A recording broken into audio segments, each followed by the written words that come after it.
This is Madia-as Digdigan Buenaflor, extending an invitation to each and every one of you everywhere, as my way of commemorating the 75th anniversary of the end of World War II. I will read and serialize my novel, The Blood of Three, starting on Tuesday, August 27, and continuing episodes on Tuesdays and Thursdays. Follow the drama on my YouTube channel. May we forever exhale and inhale love and peace.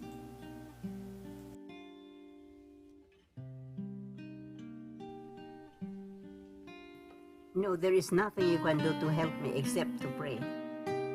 I could enter the garrison for you. I have a much better chance. The Japanese know me. Not all of them, not the new arrivals. I won't allow you to put yourself at risk again.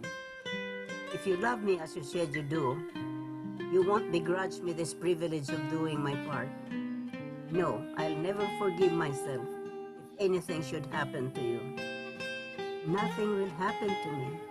I've more chances of succeeding than you. I could enter the garrison without being suspected of anything. Please let me do this for you.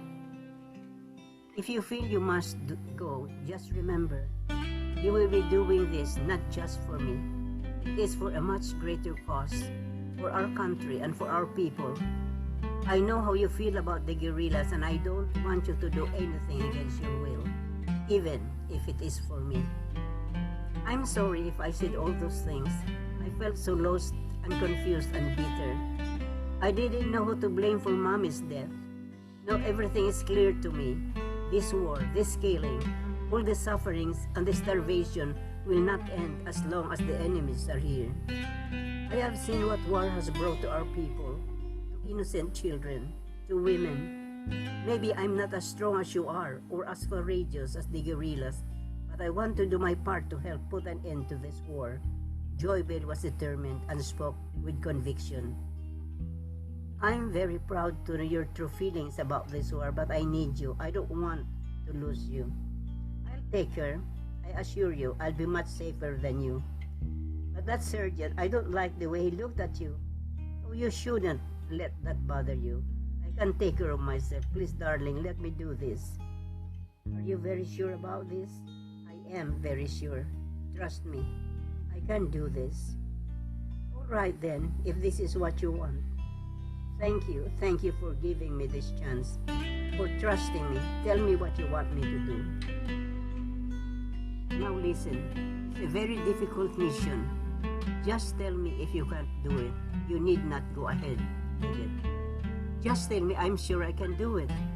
And so Ernesto explained to Joybell, with the help of a sketch and a small piece of paper, the nature of their operation and the need pinpointing the exact location of the guard detail in the garrison at exactly 11:30 in the evening.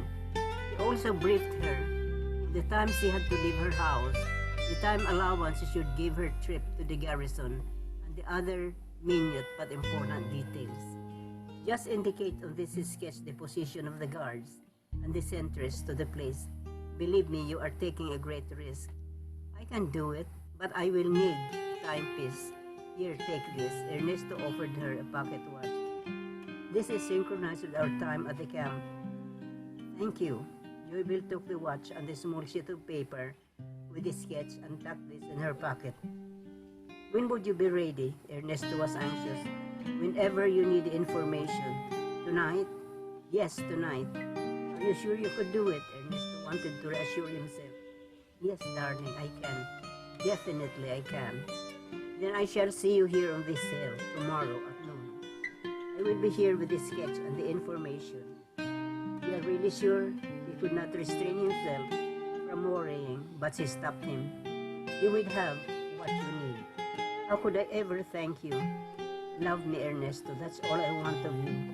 She looked at him, pouring out everything she felt for him. Ernesto gathered her in his arms, and once again, their emotions surged through every fiber of their body, passionately pressing her against him, not wanting anything to come between them.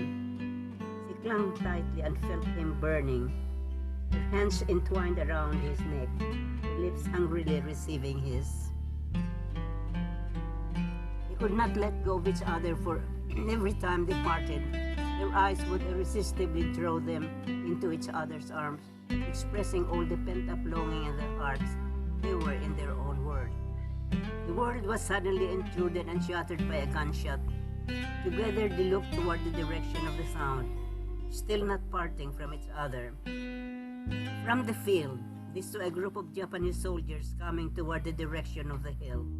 A second shot followed.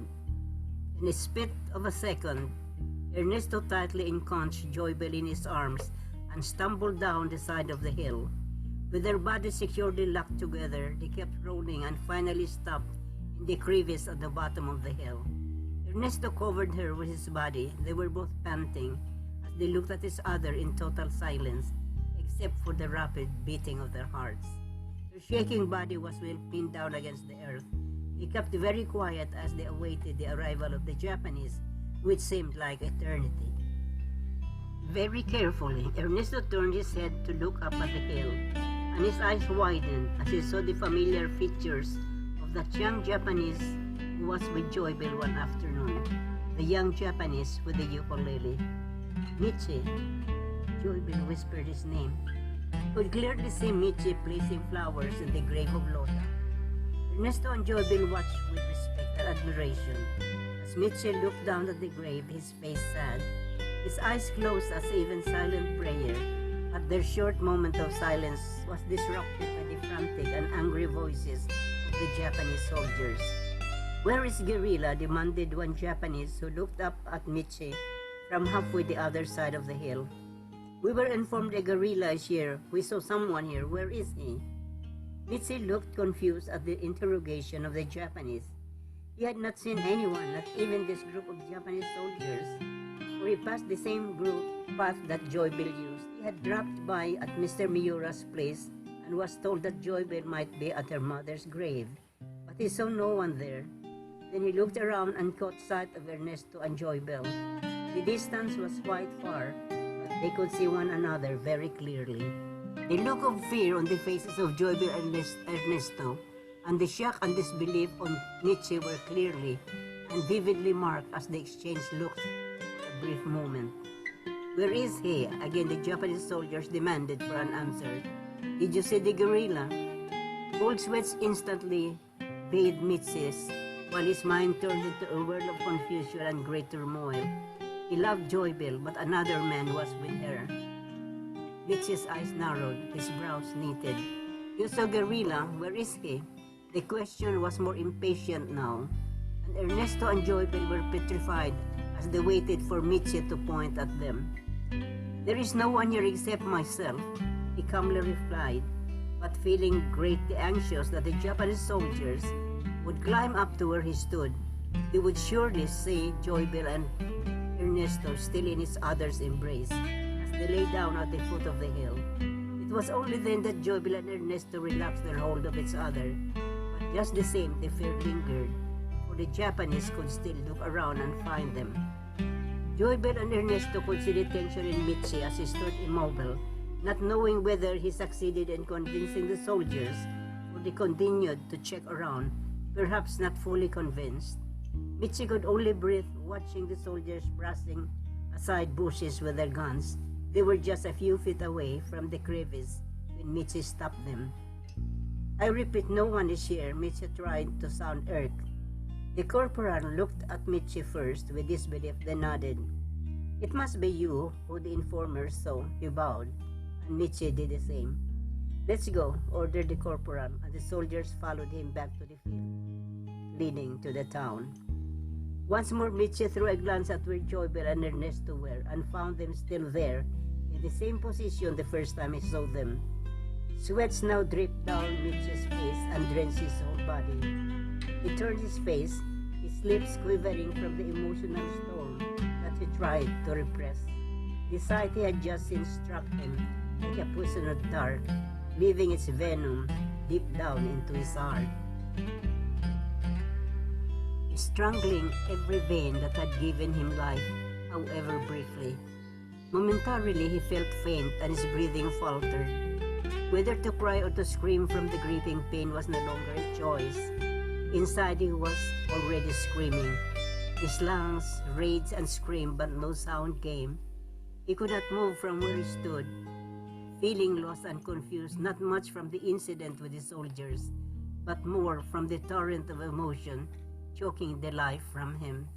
He had loved Joybell with all his heart, his first love. He loved that remained unspoken. To him it was almost a sacred vow, something he kept carefully inside until the time was right for them.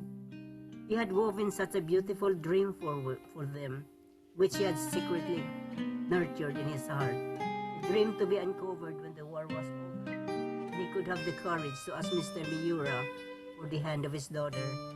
That beautiful, richly woven dream had been so suddenly turned into unmendable shreds, the broken pieces of his life. The fog in Mitch's eyes had now formed into droplets, too heavy to be kept within the rim of his eyes. Like a child who has just lost his favorite pet, Mitchie sobbed silently as he walked with heavy steps down the hill, repressing the strong urge to turn and throw a last glance at the lovely girl of his dream. The love he cradled so gently was slipping from his grasp. He snipped so prematurely, so unfairly, mercilessly, before it had a chance to bloom. Those precious moments with Joybell, which had been his home, his hope, his life, were slowly fading away with heavy steps he took. Now gone, lost to him, never to be recovered. Tears have formed too in Joybell's eyes as he saw Mitch's disappear. Her heart grieved for such a dear and loyal friend. She had a feeling that it would be her last sight of the gentle, ever thoughtful, and faithful Mitchie. Her heart was boundless with gratitude for what he just did, for saving her life and that of Ernesto's. Oh, Ernesto, Joybell tightened her hold around Ernesto, burying her cheeks against his chest. "He's such a good man," Ernesto whispered. It was a simple line, yet filled with unsaid admiration for a brave and decent young man. Ernesto knew it took more than courage and strength of character and lots of love to do such an admirable act. He saluted Mitchie for what he just did, not just for Joybell, for he loved her, but for him, an enemy and his rival for the girl they both loved. "We can't meet here anymore tomorrow. I'll wait for you instead by the twin rocks by the creek." Ernesto was suddenly very concerned. "I'll be there with the information you need." "Oh, I need you, Ernesto. I need you more than ever. Please don't leave me. I love you." Her pleas ended as sobs. Joybell was now soaked with the scanty water that rained from the nearby spring to the ditch, and the cold sensation of her wet body only enhanced her want for the warmth of Ernesto. She clung tightly to him. She could only close her eyes as Ernesto hungrily set his burning lips to her waiting and eager lips. They kissed with all the fire and passion of two mortals clinging to life, only through the kiss that sealed them for eternity. They were determined to hold on to all the beauty of their discovered love, kissing as if it was the only act that would give peace to their anguished souls, and appease their unquenchable need. The overpowering need for each other drowned them into the sweet ecstatic fulfillment of their dreams. They have reached their heavens and touched the face of God.